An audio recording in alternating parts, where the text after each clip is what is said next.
Good morning student, welcome to the online class. ये class 5th की science की class है और आज का हमारा चैप्टर है that is 11 safety and first aid. What is first aid?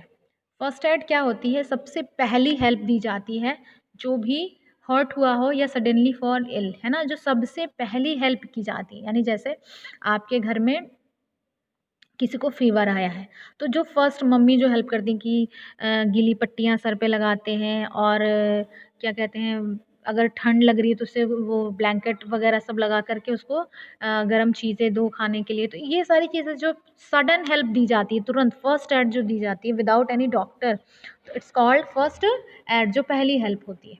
ठीक है, तो first aid is an important not only because it can save life. तो फर्स्ट एड से क्या होता है, जैसे अभी किसी का कट गया, अब जब तक उसे आप बिठा के डॉक्टर के पास ले जाएं, मान लीजिए डॉक्टर दूर है या अभी फ्री नहीं है, तब तक जब तक आप ले जाएं तो वो कट हो गया, वो तो खून निकल जाएगा।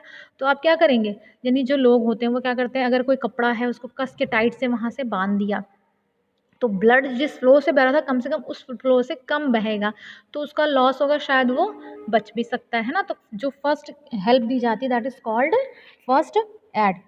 तो इसके अलावा भी मतलब लाइफ के किसी की लाइफ सेव होती है, उसके अलावा भी और भी सारी चीज़ें क्या है, यू कैन स्टॉप डेंजर्स, आप खतरों को कम कर सकते हैं। You can help someone who met with an accident, आप किसी की हेल्प कर सकते हैं जो एक्सीडेंट जिसका हुआ हो। You can help someone who has suddenly become सिक, जो बीमार हो गया हो। You can help in an emergency, जब बहुत ज़्यादा इमरजेंसी यानी कि आसपास कोई ना हो तो अब आप क्या कर सकते हैं। तो ये सारी चीज़ें जो होती हैं वो क्या करती हैं, फर्स्ट एड की से हेल्प देती हैं। What you need to know, हमें क्या क्या जानना चाहिए। रिमेंबर एट ऑल टाइम्स, हमेशा याद रखिए। स्टे काम, हमेशा शांत रहना चाहिए। Check if the area is safe, देखिए कि क्या वो एरिया सेफ़ है। Think before you do anything, सोचो, कुछ भी करने से पहले सोचो। Talk to the person you are helping, उस इंसान से बातें करो जिसकी आप हेल्प कर रहे हो। Look for an adult to help, और हमेशा अपने आसपास देखते रहो किसी बड़े को, किसी एडल्ट को अपनी हेल्प के लिए। Keep safe when helping others, खुद को भी सेफ रखना है जब आप किसी की हेल्प कर रहे हो। Look and listen for dangers, ये भी देखते रहिए कि क्या कोई और खतरा है। Check for hazards to keep yourself and other safe, आपको ये भी देखना है कि आप अपने आप को भी सेफ रखिए और दूसरों को भी सेफ रखिए। गेट हेल्प, है ना। Look for an adult to help, हमेशा बड़ों को देखिए कि उनकी तरफ कौन वो आपकी हेल्प करें। और आपको जब एम्बुलेंस बुलानी है तो कौन से नंबर पे कॉल करना है, 102। टेल द ऑपरेटर, उस ऑपरेटर को बताना क्या है अगर आपको हेल्प चाहिए तो। वेयर यू आर, कहाँ हैं आप। हु इज़ हर्ट, कौन किसको चोट लगी है। और वॉट हैज़ हैपेंड, क्या हुआ है, जल गया है, कट गया है या किसी चीज़ से टकरा गया है, ये सारी चीज़ें डिटेल उसको बतानी है। इफ़ समवन हैज़ बर्न, अगर कोई जल गया, जैसे बहुत लोग हैं, कुछ गर्म चाय ही पकड़ ली, उसमें उंगली चली गई, जल गया, या माचिस से कुछ कर रहे हैं, कुछ भी खेल रहे हैं छोटे बच्चे, कुछ भी हो सकता है, बर्न हो गया, तो उस टाइम समय में आपको क्या करना है, cool the burn under running water for at least 10 minutes. Tap water, जैसे कि नल खोल दीजिए जहाँ से पानी बहता हो रहा, या नदी है आपके आसपास, या कोई भी ऐसा वाटर का सोर्स है जहाँ पे वो फ्लो कर रहा हो, वहाँ पे 10 मिनट तक उस बर्निंग एरिया को उसमें रख देना चाहिए। ठीक है, अगर आइस क्यूब अवेलेबल्स है तो उस बर्न एरिया पर आपको क्या करना चाहिए, आइस क्यूब को अप्लाई करना चाहिए। कोई एक एंटीसेप्टिक जैसे कि बर्नाल होती है उसे लगाइए। कॉल एन एडल्ट, किसी बड़े को बुलाइए। If the burn is serious और it is child who is burn, call an ambulance immediately. ज़्यादा है तो आप क्या करेंगे, फिर एम्बुलेंस को कॉल करेंगे।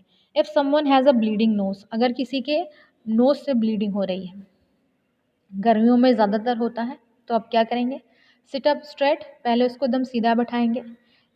लीन हेड फॉरवर्ड, और अपने सर को क्या करेंगे, फॉरवर्ड आगे की तरफ रखेंगे। Pinch soft part of the nose for 10 minutes, तो जो आपके नोज़ का सॉफ्ट पार्ट होता है उसको आप 10 मिनट तक क्या करेंगे, पिंच करके रखेंगे, यानी दबा करके रखेंगे।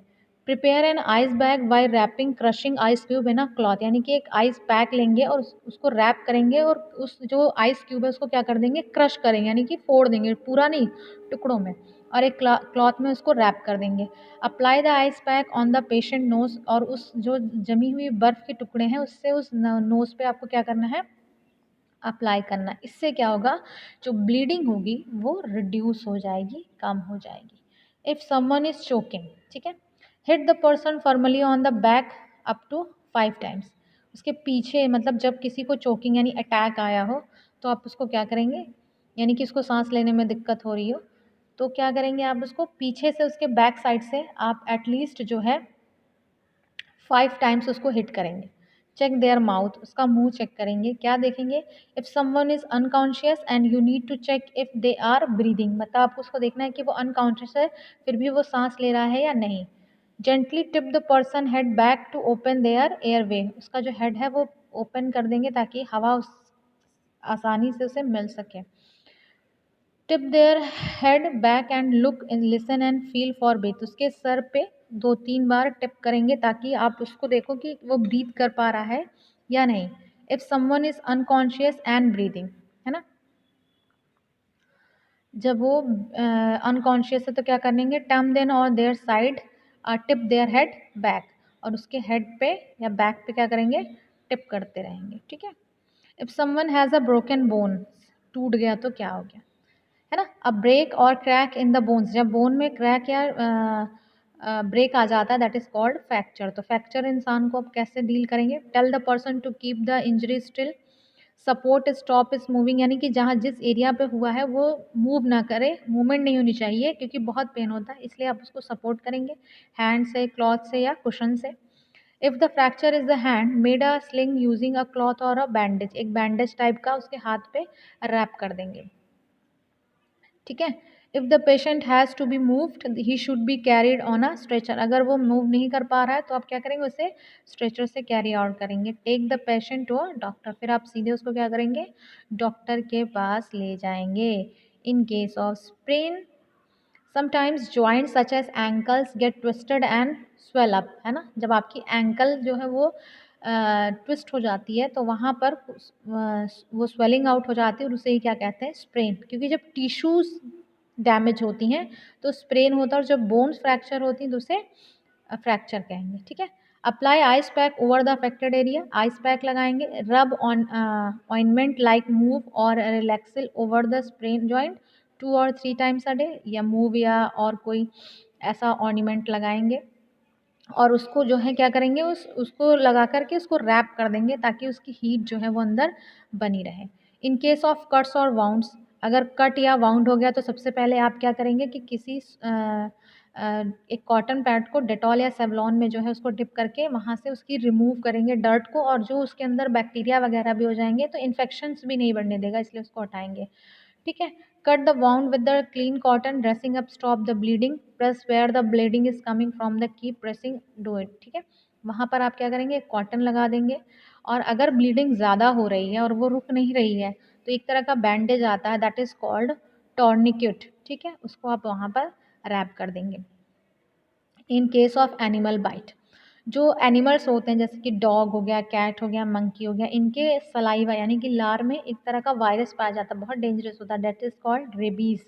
When these animals bite someone, the virus enter the victims body through animal saliva, it is very important to treat animal bites immediately, यानी कि ये फिर जैसे ही बाइट करते हैं तो ये जो डेंजरस वायरस है ये जिसको बाइट करेंगे उसमें इनके बाइट के थ्रू चला जाएगा, सलाइवा के थ्रू। तो क्या करेंगे सबसे पहले कि उसके जो जहाँ पे कट किया हुआ है बाइट है वहाँ उसको सोप से उसको क्या करेंगे, साफ़ करेंगे। एंटीसेप्टिक लगाएंगे, इससे क्या होता है एंटीसेप्टिक से कि वहाँ पर इन्फेक्शंस नहीं होंगे, उसको रोकेगा। Take the victim to the doctor immediately, the doctors may give anti rabies injection, फिर वो डॉक्टर क्या देगा उसको, एंटी रेबीज इंजेक्शन देगा। In case of snake bite, अगर स्नेक ने कट कर लिया है तो tie a bandage just above the bite to stop the flow of blood to the heart and brain, यानी जहाँ कट किया है उसके जस्ट ऊपर आप एक टाइट बैंडेज कर दीजिए ताकि जो ब्लड फ्लो हो रहा है हार्ट तक, फिर वो ब्लड के साथ वो पॉइजन भी कहाँ चला जाएगा, हार्ट में चला जाएगा, पूरी बॉडी में फैल जाएगा। तो उसको बॉडी में पूरे फैलने से रोकने के लिए आप वहाँ पे क्या करेंगे, एक टाई बैंडेज बनाएं, बहुत टाइट बांध देंगे। Don't move the victim, victim को हिलने डुलने नहीं दें। Any kind of movement will cause the poison to spread faster in the victim body, जितना वो मूवमेंट होगा उतनी तेज़ी से ब्लड सर्कुलेशन होगा और ब्लड के साथ साथ पॉइजन भी बॉडी में स्प्रेड करेगा। Try to get the poison out from the wound as quickly as possible, जितनी जल्दी हो सके उसके बॉडी से उस पॉइजन को बाहर निकाले और डॉक्टर को उसको दिखाएं ताकि वो उसे एंटी वेमन का इंजेक्शन दे सके।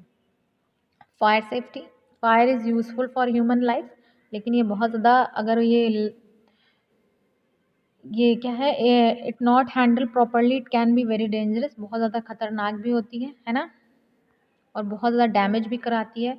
तो अगर फायर बर्न हो गया तो आप क्या करेंगे? फायर एग्जीक्यूशन एक तरह का मशीन होता है या डिवाइस होती है जिससे आग को बुझाया जाता है। इसमें क्या होता है, कार्बन डाइऑक्साइड गैस होती है या फिर फोम होती है, ठीक है।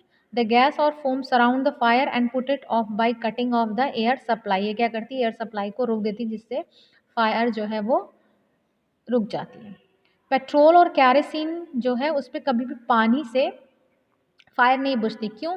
क्योंकि वाटर जो पेट्रोल होता है वो वाटर से लाइट होता है और उस पे फ्लो करने लगता है, इसलिए हमेशा जब पेट्रोल या कैरोसिन से फायर लगती है तो वहाँ पर आपको सैंड डालना चाहिए, क्योंकि सैंड के पार्टिकल्स जो क्या होते हैं इनसे भारी होते हैं, इसलिए उससे दब के ये शांत हो जाते हैं। Electric fire, switch off the electricity, main switch when the fire is caused by an electric short circuit हो तो मेन स्विच बंद कर देना चाहिए। सैंड उस पर फेंकना चाहिए, नेवर थ्रो वाटर, पानी कभी भी नहीं फेंकना चाहिए, ठीक है। Water is good conductor of electricity and one में गेट शॉक। तो जो वाटर होता है वो बहुत अच्छा इलेक्ट्रिसिटी गुड कंडक्टर होता है इलेक्ट्रिसिटी को फ्लो में करने के लिए, तो आपको शॉक भी लग सकता है। तो ये था आपका सेफ्टी रूल्स कि क्या होने पर क्या करना चाहिए, ठीक है। तो नेक्स्ट में हम इसकी एक्सरसाइज देखेंगे।